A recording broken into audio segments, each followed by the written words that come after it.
오늘 순화동 철거 현장 거리 기도회를 다 같이 묵도함으로써 시작하시겠습니다. 여기 이 자리에 모인 우리들은 용산 참사로 돌아가신 윤영현님 외 4분의 죽음 앞에 하나님의 뜻이 오열사의 뜻과 함께 하심을 믿으며 이곳 순화동에서 자본과 권력의 무분별한 재개발에 맞서 다시 싸우고 계신 유영숙님과 지석준님 두 분께도 하나님의 가호와 위로가 함께하고 있음을 믿으며 우리의 연대와 함께하는 마음으로 조용히 침묵 기도로 기도회를 시작합니다. 아멘. 함께 기도하시겠습니다. 하느님, 어찌하여 하나님께서는 그리도 멀리 계십니까? 어찌하여 하나님께서는 우리가 고난을 가질 때 수고해 계십니까? 부자들과 권력을 가진 자들은 가난한 우리를 멸시하고 우리의 피와 땀을 빼앗으며 우리의 인권마저 유린하고 핍박합니다. 권력과 재물을 남용하며 살아가는 부자들은 자기 욕망을 자랑하고 더욱 많이 가지려고 탐욕을 부리면서 공평과 공의의 하나님을 모독하고 멸시합니다. 하느님, 일어나십시오. 의로운 손을 들어 저들을 혼내 주십시오. 억울하게 고난받는 사람을 잊지 말아 주십시오. 우리들의 마음을 붙들어 주시고 우리들이 외치는 소리에 귀를 기울여 주십니다. 아멘. 다 같이 여는 노래 하시겠습니다.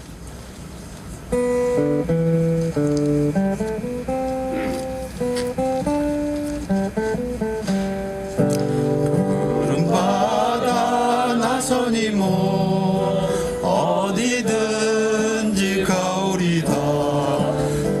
괴로우나 즐거우나 주만 따라 가오리니 어느 누가 막으리까 죽음인들 막으리까 어느 누가 막으리까 죽음인들 막으리까 아골골짝 빈들에도 복음 들고 가오리다.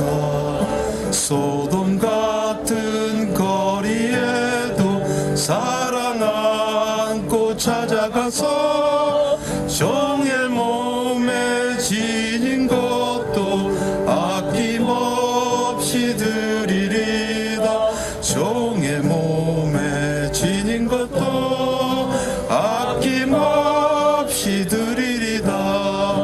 존귀 영광 모든 권세 주님 홀로 받으소서. 멸시천대 십자가는 제가 지고 가오리다. 이름 없이 빛도 없이 감사하며 섬기리다. 이름 없이 빛도 없이 감사하며 섬기리다.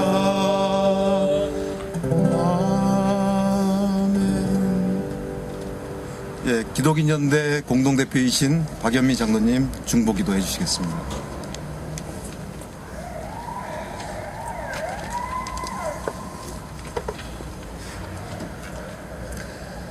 한 생명을 전하보다 귀히 여기시는 하나님, 죽임의 시대에 생명 살림의 길에 저희를 부르시니 참으로 감사합니다. 하나님, 오늘 저희는 돈과 권력의 서열에 따라 생명의 무게가 다르게 취급받는 세상에 살고 있습니다. 받아들일 수도 없고 받아들여서도 안 되지만 우리 사회에서 공공연하게 벌어지는 이 참담한 일들이 이 사실을 증명하고 있습니다. 여기 또 억울하고 안타까운 사연이 있습니다. 삶의 보금자리와 생계의 터전을 적절한 보상도 없이 억울하게 빼앗기고 같은 아픔을 겪는 이웃과 연대하다 가슴 아픈 일들을 겪었습니다. 이제 더는 물러설 곳도 없고 저항하지 않고 사는 삶은 의미가 없기에 새해 벽두부터 찬바람을 맞고 노숙을 하며 싸우고 있습니다. 폭력을 앞세워 삶의 터전을 앗아간 사람들에게 사과를 받고 이전처럼 가족들과 생업을 계속하며 사는 것이 이 싸움의 목적입니다. 하나님, 여기 이 외롭고 안타까운 싸움에 함께하여 주시옵소서. 우리가 한 걸음 뒤로 물러서면 자본과 권력은 10걸음 내달려 우리를 몰아붙인다는 것을 투쟁의 역사를 통해 경험했습니다. 그리고 물러서지 않기 위해서는 선한 세력들의 연대가 무엇보다 필요하다는 것 또한 알게 되었습니다. 여기 이 외침을 널리 알리고 소식을 아는 사람들이 와서 모여 함께 하나가 되는 연대의 물결이 일기를 소망합니다. 삶의 터전을 되찾기 위한 오랜 싸움에서 가족을 잃기도 하고 몸이 상하기도 했지만 그래도 포기할 수 없는 것은 이전에 살던 모습으로 다시 지내고 싶은 마음입니다.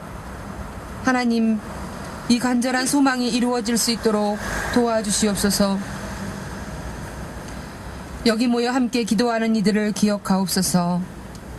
줄이고 목마른 모습으로, 헐벗고 병들어 있는 모습으로, 감옥에 갇혀 있는 모습으로 우리 주변에서 연대의 따뜻한 손길을 기다리는 수많은 예수와 함께하려고 애쓰는 이들입니다.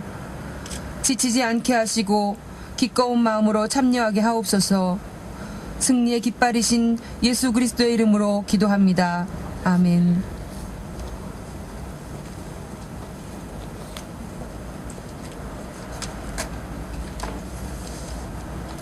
예, 이번 순서는 또 기독인연대 공동대표이신 우리 김진철님께서 하늘 뜻 읽어주시겠습니다.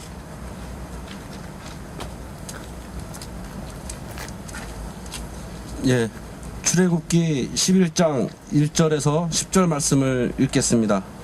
여호와께서 모세에게 이르시기를 내가 이제 한 가지 재앙을 바로와 애굽에 내린 후에야 그가 너희를 여기서 내보내리라.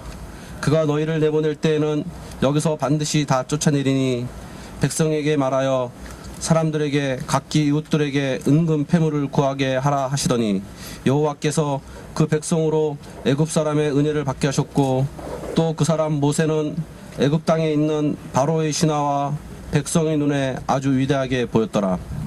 모세가 바로에게 이르되 여호와께서 이와 같이 말씀하시기를 밤중에 내가 애굽 가운데로 들어가리니 애굽 땅에 있는 모든 처음 난 것은 왕이 앉아있는 바로의 장자로부터 맷돌 뒤에 있는 몸종의 장자와 모든 가축의 처음 난 것 같이 죽으리니 애굽 온 땅에 전무후무한 큰 부르짖음이 있으리라. 그러나 이스라엘 자손에게는 사람에게나 짐승에게나 개 한 마리도 그 혀를 움직이지 아니하리니 여호와께서 애굽 사람과 이스라엘 사이를 하는 줄을 너희가 알리라 하셨나니 왕의 이 모든 신하가 내게 데려와 내게 절하며 이르기를 너와 너를 따르는 온 백성은 나가라 한 후에야 내가 나가리라 하고 심히 노하며 바로에게 나왔다. 여호와께서 모세에게 이르시기를 바로가 너희의 말을 듣지 아니하니라.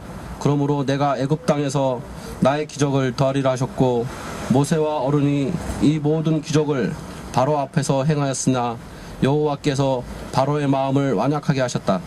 그가 이스라엘 자손을 그날에서 보내지 아니하였더라. 마태복음 25장 41절에서 46절 말씀을 읽겠습니다. 또 왼편에 있는 자들에게 이르시되 저주를 받은 자들아 나를 떠나 마귀와 그 사자들을 위하여 예비된 영영한 불에 들어가라. 내가 줄일 때 너희가 먹을 것을 주지 아니하였고 목마를 때 마시게 하지 아니하였고 나그네가 되었을 때 영접하지 아니하였고 벗었을 때 옷 입지 아니하였고 병들었을 때와 옥에 갇혔을 때 돌아보지 아니하였느냐 하시니 저희도 대답하여 가로되 주여 우리가 어느 때에 주의 줄인 것이나 목마른 것이나 나그네 되신 것이나 벗으신 것이나 병드신 것이나 옥에 갇힌 것을 보고 공양치 아니하였을까. 이에 임금이 대답하여 가로사대 내가 진실로 너희에게 이르노니 이 지극히 작은 자 하나에게 하지 아닌 것이 곧 내게 하지 아니한 것이니라 하셨다. 저희는 영벌의 여인들은 영생에 들어가시리라 하십니다. 아멘.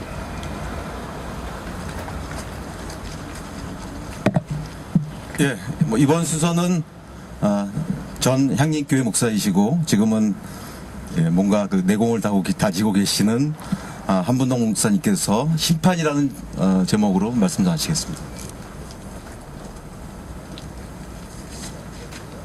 내공을 다지고 있지는 않습니다. 그냥 백수 목사입니다. 오늘 이 순화동 현장의 이야기는 우리 유영수 선생님하고 우리 지석수 선생님께서 아마 얘기를 잘 해주시기 때문에 저는 오늘 우리 김진철 선생님이 읽어주신 그 본문을 가지고 함께 좀 생각해 보려고 합니다. 제레드 다이아몬드라는 사람이 있습니다. 그 사람이 쓴 어제까지의 세계라는 재밌는 책이 있는데 그 어제까지의 세계라는 책은 아주 옛날, 그러니까는 우리 인류가 수렵 채집 시절에 살았던 인류의 이야기를 다룹니다. 그때 시절에는 이런 국가라는 게 없었고 마을 단위로 그리고 아주 소규모의 공동체 단위로 그렇게 살았습니다. 그래서 지금 우리들이 사는 것하고는 그때 당시 사람들하고는 아주 많이 다릅니다. 어떤 것은 우리보다 훨씬 나은 게 있고 또 어떤 것은 지금 우리보다 훨씬 못한 게 있습니다. 근데 못한 것 중에 하나는 그 사람들이 사람을 나누는 방식입니다. 오늘 여기에 이렇게 함께 모이신 여러분들 계신데 서로 아시는 분들도 있고 또 오늘 처음 뵙고 처음 인사를 나누신 분도 있을 것입니다. 그러니까 서로 모르는 사이였다는 거죠. 그런데 우리는 여기 이렇게 서로 모르는 사이라고 해도 그냥 같이 앉아서 편하게 기도회를 합니다. 또 지하철을 타거나 또는 이런 도시 한복판의 거리를 지나다닐 때 우리가 수많은 낯선 사람을 만나지만 그 사람들이 옆에 있는 것이 나한테 전혀 어색하지 않습니다. 그런데 이 제레드 다이아몬드라는 학자가 다루는 그 옛날 세계, 그때 낯선 사람을 만나는 것은 정말 평생에 있을까 말까 한 일이었습니다. 매우 드문 일이었고 그래서 그 낯선 사람을 만나는 것은 사실은 무척이나 두려운 일이었습니다. 그래서 그때 시대 사람들은 사람을 세 부류로 나눕니다. 하나는 친구, 하나는 적, 하나는 이방인입니다. 친구와 적은 내가 이미 알고 있는 사람입니다. 알고 있는데 친구고 알고 있는데 적이죠. 그런데 낯선 이방인은 적이 될지 친구가 될지 모르는 것입니다. 그래서 만약에 이제 정말 모르는 사람이 어느 길을 가다가 만났다고 칩시다. 그럼 어떤 일이 벌어질까요? 어떤 사람이 만나면은 먼저 낯선 사람을 발견한 그 사람이 무조건 제일 먼저 도망갑니다. 둘이 함께 발견하면 둘이 무조건 도망갑니다. 그런데 그 낯선 사람 둘이 도망갈 수도 없고 피할 수도 없었던 막다른 골목에서 만났을 경우에 이 두 사람은 어떻게 할까요? 그럼 이 두 사람은 거기 함께 주저앉습니다. 그리고 얘기를 하기 시작합니다. 나는 어느 동네에서 왔고 내 아버지는 누구고 우리 동네 마을 사람들은 누구고 이름을 하나씩 얘기를 합니다. 상대편 사람도 마찬가지로 얘기를 합니다. 그렇게 얘기를 해가지고 뭔가 공통점을 찾습니다. 저 사람이 우리 마을에 누군가를 알기를 바라고 그 사람이 어떤 관계를 맺었는지 찾아낼 때까지 얘기를 합니다. 만약에 다행히 아는 친구가 있으면 그때 두 사람은 친구가 됩니다. 그런데 그렇게 다 얘기했는데도 모르면 그때 이 두 사람은 일어나서 치고받고 싸웁니다. 어떤 경우는 살인까지 벌어지는 것입니다. 모르는 사람, 완전히 낯선 사람의 경우는 이제 바로 적으로 여기고, 그렇게 한 명을 죽이고 나면 이제 그 죽은 사람을 찾아서 어느 마을 사람들이 다니다가 이 사람의 복수를 해주기 위해서 이 사람을 죽인 사람의 마을을 침략합니다. 이렇게 서로 빈번히 왔다 갔다 하면서 마을끼리의 싸움이 계속 벌어집니다. 이런 일이 수렵 채집 시절에 아주 흔하게 있었던 일입니다. 이런 부족 간의 전쟁 말고도 사실 우리 인류가 이 지구 땅에서 살아남는 것은 매우 어려운 일이었습니다. 여러분도 지금도 마찬가지지만 우리가 살다 보면 원하지 않는 불행들이 찾아오곤 합니다. 한 번의 비바람에 여름 내내 애써 지었던 농사를 망치거나 또는 내가 한 번 한 작은 실수가 아주 큰 일을 저질러서 돌이킬 수 없는 결과를 만들기도 하고, 건강하던 몸에 갑자기 병이 생겨서 한순간에 무너지기도 합니다. 옛날 그 얘기라는 책이 있는데 동양 고전의 당궁편에 보면은 공자와 어떤 여자 이야기가 나옵니다. 공자가 자기 제자 자로를 데리고 태산이라고 하는 유명한 산을 지나가고 있는데 거기서 어떤 부인이 슬피 우는 소리가 들려왔습니다. 그래서 공자가 제자 자로를 시켜서 가서 물어봐라. 자루가 갔습니다. 갔더니 여자가 너무 슬피 울어서 자루가 묻습니다. 아, 부인의 울음소리가 너무나도 슬퍼서 정말 상을 당한 사람 같습니다. 그랬더니 이 부인이 하는 말이, 예, 그렇습니다. 옛날에 시아버지가 호랑이에게 물려 죽었고, 얼마 전에 또 내 남편이 호랑이에게 물려 죽었고, 이번에는 내 자식마저 호랑이에게 물려 죽었습니다. 옛날에 자연이란 이런 것이었습니다. 그런데 사실 자연이나 인간사회나 옛날에는 좀 비슷했습니다. 무엇보다도 우리에게 주어진 것은 적은데 우리들의 가진 욕망이 증폭되고 더 갖고 싶은 마음이 많아지면은 그것을 먼저 차지하려고 벌이는 악유다툼, 투쟁, 그런 것들이 인간 사이에서 벌어집니다. 거짓과 속임수, 폭력과 무질서가 난무하게 되면 이제 우리는 더욱더 살기가 힘들어지고 늘 생존의 위협을 받게 됩니다. 싸움과 위협, 그리고 또 온갖 스트레스를 받으면서 살 수 없었기 때문에, 그래서 인류는 최소한의 안전장치로 모든 종류의 위험에서 우리 자신을 보호하고, 또 그렇게 개개인 간에 벌어지는 투쟁, 다툼, 부족 간의 전쟁, 이런 것들을 좀 원만하게 풀어보고자 해서, 또 그거를 잘 풀어보고자 해서 국가라는 것을 만들었습니다. 그래서 사실은 지금 거의 인류의 현대 모든 인류는 국가라는 걸 만들어 놓고, 그 국가라는 안전장치를 통해서 전혀 모르는 사람과 함께 있어도 전혀 두려움을 느끼지 않고 어색하지도 않습니다. 그냥 지나치면서 우리는 무척 자유롭습니다. 매일매일 낯선 사람 혹시 만나면 어떻게 할까 하는 그 두려움에서 떠는 데에서 상당히 진일보한 것은 맞습니다. 그런데 이제 국가라는 것이 만들어지면서 다른 차원의 문제가 발생합니다. 그것은 바로 불평등의 문제입니다. 작은 규모의 사회에서는 누군가가 뭔가를 따오거나 또는 사냥을 해서 동물을 잡으면 그것을 온 공동체가 함께 나눠 먹습니다. 왜냐하면 그렇게 하지 않으면 살 수가 없기 때문에 그렇습니다. 그렇게 함께 나눠 먹지 않으면 공동체 자체가 소멸할 수 있기 때문에 나눠 먹죠. 문제가 발생하면 그 사람들이 전부 모여서 함께 머리를 맞대고 전부 다 얘기를 하면서 문제를 풀어갑니다. 완벽한 민주주의죠. 살인이나 상해, 또 폭력이 발생하면, 즉 가해자와 피해자가 생기는지 발생하면 이 두 사람이 그 문제를 가지고 평생을 또 그 동네에서 같이 살아야 되기 때문에 누구를 벌하는 것보다도 어떻게 이 사람들이 함께 살 수 있을까.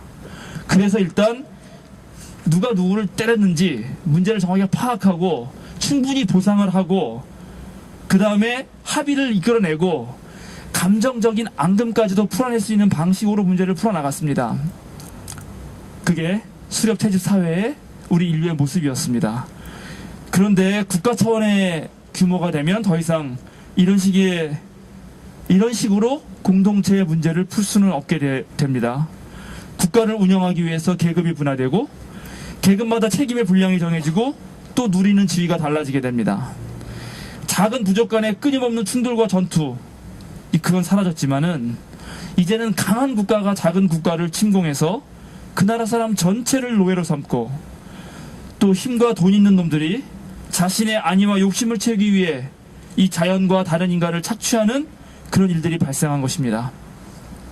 오늘 우리가 함께 읽은 출애굽기의 그 이야기는 그런 국가 체제를 한번 어떻게든 타개해 보겠다고 하는 노력의 일환으로 쓰여진 것입니다. 오늘 여러분이 읽은 출애굽기 이야기는 사실 기독인이면 누구나 다 아는 얘기입니다. 교회를 다니지 않는 사람도 이집트 왕자 모세라든가 뭐 그런 이야기를 통해서, 또는 영화 같은 걸 통해서 많이 들어서 아는 얘기입니다. 작년 말에도 엑소더스 신들과 왕들이라고 하는 누구죠? 리들리 스콧 감독의 영화가 개봉되기도 했습니다. 대강 뭐 줄거리는 이런 것입니다. 옛날에 애굽이라고 하는 대제국이 있었고, 거기서 노예로 일하던 낮은 계층의 사람들이 자신들의 신의 명령이라고 하면서 대제국의 왕을 찾아가서 자신들을 해방해 줄 것을 요청합니다. 당대 최고 제국의 왕이었던 이 파라오가 그 이야기를 들어줄 리가 없습니다. 왜냐하면 그 노예들을 전부 내보냈다가는 자신의 경제적 체제가 무너지고 그 제국의 존립이 위태롭기 때문입니다. 그러자 이 하층민들의 신은 모세를 대리자로 삼아가지고 이런저런 재앙을 막 내립니다. 기근이 일어나고 전염병이 창궐하고, 그래서 모든 경제적으로 파산하는 데까지 이르게 됩니다. 그런데도 이 왕은 말을 듣지 않습니다. 그래서 최후의 수단으로 이제 마지막으로 최후의 재앙을 내리죠. 그것은 바로 애굽에 있는 모든 첫 생명, 동물과 사람 할 것 없이 그 맏아들 맏배는 다 죽이는 것입니다. 오늘 그 얘기죠. 오늘 읽은 본문이 바로 그 얘기입니다. 여러분, 이쯤 성경을 읽을 때 어떤 생각이 드십니까? 성서 이야기에 의하면 이 일은 정말로 일어났고, 그래서 애굽 왕은 어쩔 수 없이 그 하층민들을 내보내게 됩니다. 그러다가 또 마음이 바뀌어가지고 뒤쫓아가다가 갈대바다라는 곳에서 모두 몰살당합니다. 이런 이야기를 읽을 때 우리는 어떤 기분을 느끼나요? 저 어린 나이에 이런 얘기를 들었을 때는 사실은 매우 통쾌했습니다. 이집트 왕자 모세 같은 애니메이션이나 또 영화를 보면 이런 장면들이 가장 그 클라이막스고 또 매우 웅장하고 거대한 스케일로 그려지기 때문에 그 어릴 때 보면 그게 상당히 매혹적이고 아주 멋있게 느껴집니다. 그리고 마치 내 자신이 악의 세력을 물리친 것처럼 속이 후련해집니다. 그죠? 그런데 이렇게 제가 성인이 된 지금 저는 이런 출애굽기 이야기를 별로 사실 좋아하지 않습니다. 그리고 이런 방식에 동의하지도 않습니다. 피가 난무하고 폭력이 가득한 이런 이야기들은 이게 죽음의 악순환을 부를 뿐 인류의 공존과 평화를 이뤄내는데 일말의 도움도 주지 않기 때문입니다. 제가 사실은 지난번에 그 신들과 왕들을 보러 제 옛날 교회 후배들하고 갔는데요. 뭔지 모르고 갔다가 제가 뭐 혼자 갔으면 중간에 나왔을 것입니다. 토하고 싶었어요. 이 유대인들, 마치 유대인들의 자금이 들어가지고 팔레스타인을 때리는 거를 영화를 통해서 옹호하는 느낌을 받았거든요. 어쨌든 그렇습니다. 개인의 다툼이 동족의 싸움으로 또 거대 국가의 전쟁으로 이어지면 그런 와중에 무고한 생명들이 한꺼번에 죽습니다.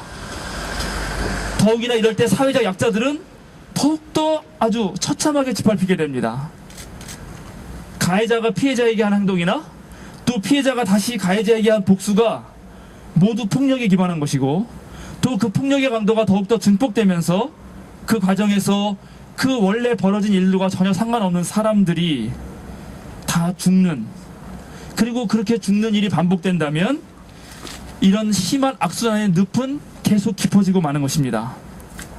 그리고 이 악순환의 늪이 무척 무서운 건 뭐냐면은 옛날에 피해자였던 사람이 지금 사실 가해자이면서 여전히 자신들을 피해자라고 생각하기 쉽다는 것입니다. 방금 전에 제가 말씀드린 이스라엘이 지금 그 짓 하고 있는 것입니다. 그래서 저는 오늘 이 출애굽기 이야기를 좀 다른 식으로 사실은 읽고 싶습니다. 이 이야기를 전 첫 번째, 가해자들의 폭력이 얼마나 큰 것이고 악독한 것이었나를 보여주는 이야기를 읽고 싶습니다. 그동안 가해자가 피해자들한테 해온 폭력, 강자가 약자에게 해온 폭력은 돈이나 다른 것으로는 해결될 수 없을 만큼 해결해서는 안 되는 그런 성격의 폭력이라는 것입니다. 생명을 누리는 폭력, 그것은 어느 것으로도 씻을 수 없습니다. 대신할 수 없습니다. 누군가가 누군가의 생명을 앗아가면 그놈의 생명도 뺏어야지, 그놈이 그것을 돈으로 대체한다든지 무슨 다른 걸로 대체한다든지 이런 방식으로 하지 말라는 경고로 저는 이 성서 본문을 읽고 싶습니다. 그래서 오늘날 정말 이 서민의 생존을 건드리는 그런 기업과 정부의 기득권자, 그들의 횡포가 얼마나 심한지, 니네들이 그렇게 못 살려고 하면 니네들도 그렇게 당할 것이라고 하는 그런 것을 경고하는 이야기로 읽고 싶은 것입니다. 세월도 유가족들에게 국가가 용서 빌 수 있을 것 같습니까? 용서할 수 없습니다. 그건 용서가 안 되는 것입니다. 저는 둘째로 또 이 오늘 이야기는 피해자들의 복수가 얼마나 통쾌한지 그런 걸 알려주는 이야기가 아니라 가해자들의 완고함이 얼마나 질긴 것인지를 보여주는 이야기라고 생각합니다. 대제국의 왕은 왕이 된 순간부터 자신이 신인 줄 압니다. 자기도 죽는 존재라는 거, 나도 언젠간 아무것도 못 가져가는 빈손으로 가는 존재라는 것을 새카맣게 잊어버립니다. 계급 질서의 상위에 있다 보면은 자신만 빼고 나머지는 전부 다 종으로 보입니다. 그런 인간들이 어떻습니까? 자신의 자식이 죽는지도 모르고, 그리고 자신의 자식이 죽을 때까지 그런 사실을 못 깨닫는 것입니다. 심지어 그런 일을 당하고 이후에서도 그런 권력의 마성에서 헤어나지 못하고 끝까지 또 피해자들을 죽이려고 하는 그런 인간의 습성을 적나라하게 보여주는 이야기, 저는 그 이야기로 오늘 출애굽기 이야기를 읽고 싶습니다. 오늘날의 기업들의 횡포, 정치 권력의 핵심에 있는 사람들의 기고만장함 여러분 보십시오. 내가 누군지를 아느냐, 다 이딴 식으로 하지 않습니까? 최근에 유기준 그 양반 무슨 정치보좌관인지 그놈이 술 먹고 그랬죠. 조현아가 그 검찰 조사받을 때도 전혀 눈 한 번 내리까지 안 하답니다. 당당하게 다 그렇게 되는 것입니다. 그런 인간들이 자신을 신으로 생각하는 그 순간 인간은 사탄의 자리로 추락합니다. 짐승만도 못한 그런 인간이 되는 것입니다. 제가 짐승을 미워하는 건 아닙니다. 인간이 갖는 측은지심이라든가 부끄러움이라든가 일말의 양심은 모두 내동쟁이 칩니다. 비도덕적인 사회에서 도덕적 인간이 가능한가? 미국의 신학자인 라이놀드 니버라는 사람이 고민했다고 하지만은 이 비도덕적 사회에서 권력과 돈의 맛을 들인 인간은 양심을 챙길 그런 여지가 없습니다. 그리고 그가 그렇게 살 수 있는 것은 한편으로는 권력과 돈을 기대하고 그것을 바라는 많은 사람들의 동조와 지지가 있었기 때문입니다. 그렇게 해서 일종의 욕망의 카르텔이 형성되고 그 거대한 세력은 한 개인이 싸워서는 도저히 이길 수 없는 거대한 골리앗이 되고 맙니다. 돈이 최고가 되어버린 사회에서 재벌과 기업들은 지금 수많은 사람들의 목숨줄을 자기 손에 붙들고 쥐락펴락하고 있습니다. 비정규직 노동자들은 그 사람들 노동을 착취하고 이 건설사들, 세입자들과 원래 원주민들을 내쫓으면서 자신의 이윤만을 극대화하고 있습니다. 서민들의 살 틈을 주지 않고 일상 구석구석까지 치고 들어와서 서민들의 삶을 갉아먹습니다. 이런 놈들 혼내주라고 법을 만드는 국회의원들 우리가 뽑아놨더니 그런 놈들 돈 받아먹고 어영부영 하고 있고요. 이미 만들어진 법이라도 정의를 실현하라고 했더니 법의 이름으로 가진 놈들 편들어주는 일이 비일비재합니다. 나쁜 놈들 감시하라고 그렇게 했더니 자신들은 오히려 나쁜 기업이 되려고, 그리고 자신들의 배후를 채우는 그런 언론사가 되려고 하고 있습니다. 이런 모든 것들을 책임지고 진짜 서민들을 위해서 일하겠다고 해서 뽑아놓은 대통령의 거짓말, 무능, 실책은 갈수록 태산입니다. 오늘은 박근혜 정부 2년째 되는 날입니다. 청와대에서는 그동안 자신들이 펴온 정책, 그것을 잘했다고 선전하기에 바쁘지만은 박근혜 대통령이 후보 시절 내놨던 핵심 공약들, 또 그것 때문에 대통령이 될 수 있었던 그런 공약들, 특히 복지와 경제민주화, 이런 공약들은 거의 이행되지 않거나 심지어 후퇴하고 있습니다. 뉴스타파라든지 JTBC 이런 뉴스룸 이런 거 보시면은 자세하게 분석하고 있으니 여러분이 보시면 좋겠습니다. 이 나라를 운영한다고 하는 사람들이 자기네들은 자화자찬을 하고 있을지 모르지만 우리가 갖고 있는 통계는 지금 이 나라가 망해가고 있다는 증거를 보여주고 있습니다. 우리나라는 지금 하루에 40명씩 자살을 하고 있는, 자살률이 세계적으로 제일 높은 나라이지만 출산율은 제일 낮은 나라입니다. 고령화 속도도 세계 최고인데 지난 45년 동안 고령자 인구가 4배나 증가했습니다. 무역 의존도가 G20 국가 중에서 2등이고요. 식량 자급률은 OECD 국가 중에서 꼴찌인데 쌀이 없으면 아마 20%로 내려갈 겁니다. 노동시간은 OECD 국가 중 2위입니다.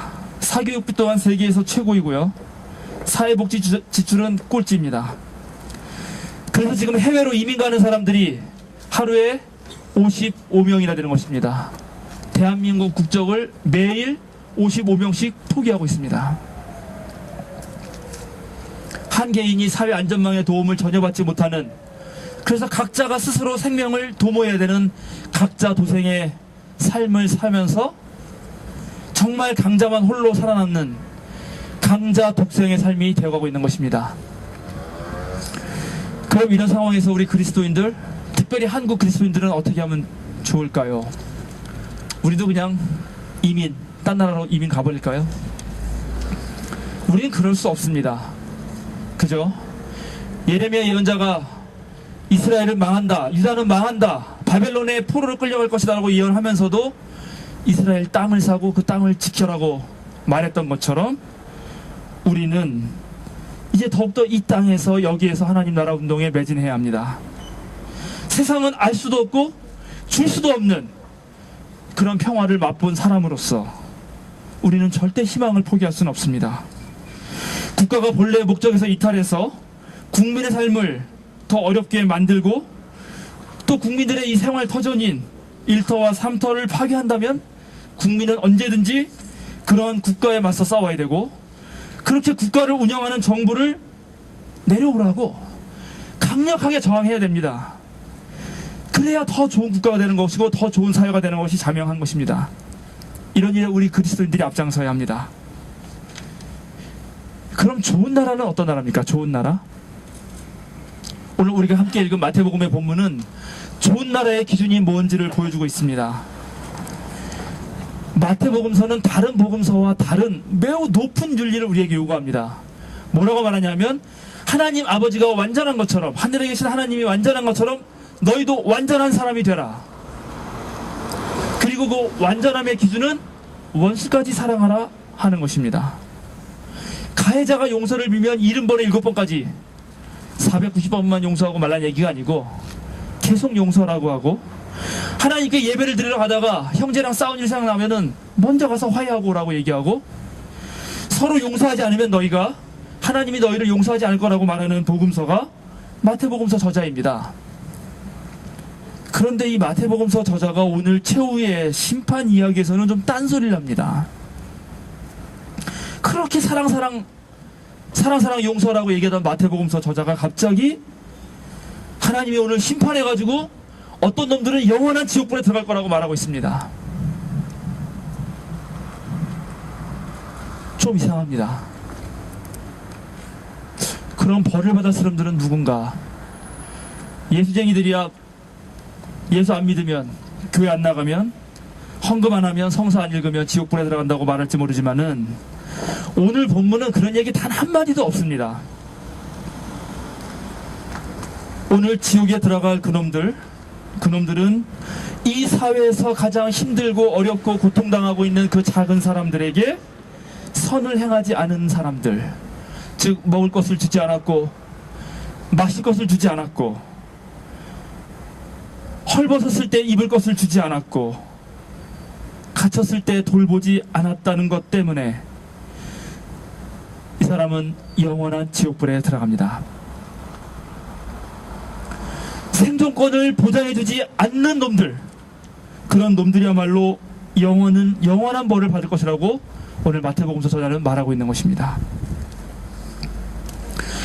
왜 마태는 마지막에 자기가 줄곧 해왔던 주장을 뒤집었을까요? 그거는 온 세상의 마지막이 불의로 끝나서는 안 되기 때문입니다. 살인자가 무고한 희생자에 대하여 승리하는 일로 세상이 끝장나서는 안 되기 때문입니다. 진정한 사랑이란 불의에 눈 감는 것이 아니고 또 정의가 넘치는 사랑이어야 진정한 사랑이라고 말하기 싶었기 때문입니다. 정의는 무엇입니까? 정의는 사랑의 사회적 실천입니다. 바로 그 실천은 그 사회의 가장 약한 자리에서 허덕이는 사람들, 가장 힘들게 고생하는 사람들, 생존권을 바탕당하는 그런 사람들에게 먼저 실현되어야만 하는 것입니다. 그것만이 이 사회가 하나님 나라로 가는 길에 가장 첫걸음이 될 수 있습니다. 지금 우리 그리스도인들은 사순절을 보내고 있습니다. 사순절의 시작은 초대 교인들이 예수님의 죽음을 앞두고 금식한 것에서 비롯되었습니다. 원래 유대인들은 1년에 단 한 번 새해가 되면 새해 신년절 10일 동안 참회의 날을 지키고 마지막 열흘째 되는 날 대속제일 그날 하루 금식했습니다. 그런데 몇 명 유대인들은 아주 열성적이었기 때문에 일주일에 2번 월요일과 목요일에 금식했습니다. 그런데 이후 그리스도인들은 수요일과 금요일에 금식하게 됩니다. 금요일날 금식한 것은 그날 예수님께서 돌아가셨기 때문입니다. 그리고 특별히 고난주간이 되면 고난주간에 몰아서 금토일을 내내 금식하거나 또는 월화수목 금토를 금식하기 시작했습니다. 3세 이하 되면 동방교회 전체가 일주일 내내 금식하신 것이 교회 전통으로 남습니다. 그래서 사순절이 시작됩니다. 오늘날 많은 사람들이 살을 빼려고 단식도 하고 또 건강을 위해서 절식도 하지만 그리스도인이 하는 금식의 의미는 다른 데 있습니다. 일부러 고행을 하고자 하는 것은 아닙니다. 금욕을 실천하고자 하는 고행, 그런 금식은 어떤 면에서 먹을 것이 없어서 굶는 사람들에게 모욕적인 일이 될 수 있습니다. 그리스도인의 금식은 자신의 금욕적이고 종교적인 삶을 위해서가 아니라 오늘날 가난하고 공경에 빠진 이들의 아픔과 어려움에 동참하고자 하는 데 있습니다. 금식을 하면 하루 한 끼 굶으면 5,000원이 남고 그 5,000원이 남으면 그걸 모아가지고 당장 물질이 필요한 우리 이웃들에게 주었던 것입니다. 오늘 오전 8시 30분에는 자연과 생명을 살리기 위해서 핵 에너지를 반대하는 사람들의 국토 도보 순례단이 메탄동 성당을 출발했다가 진행되었습니다. 그리고 우리는 지금 순화동 이 철거 현장 거리 기도회에 와 있습니다. 그리고 이 시간 광화문 농성장에서는 세월호 약속 이행 촉구 촛불문화제가 진행되고 있습니다. 이렇게 곳곳에서 하나님 나라 운동이 펼쳐지고 있는 것입니다. 사순절을 보내는 지금 여러분은 어느 자리에 있겠습니까? 돈과 권력을 그걸 가지고 생명을 유린하는 그런 놈들과 함께 있겠습니까? 아니면 꺼져가는 불꽃을 다시 살리고 또 상한 갈 때마저도 치유하는 그런 구원의 자리에 있으시겠습니까? 다 함께 침묵으로 기도하겠습니다.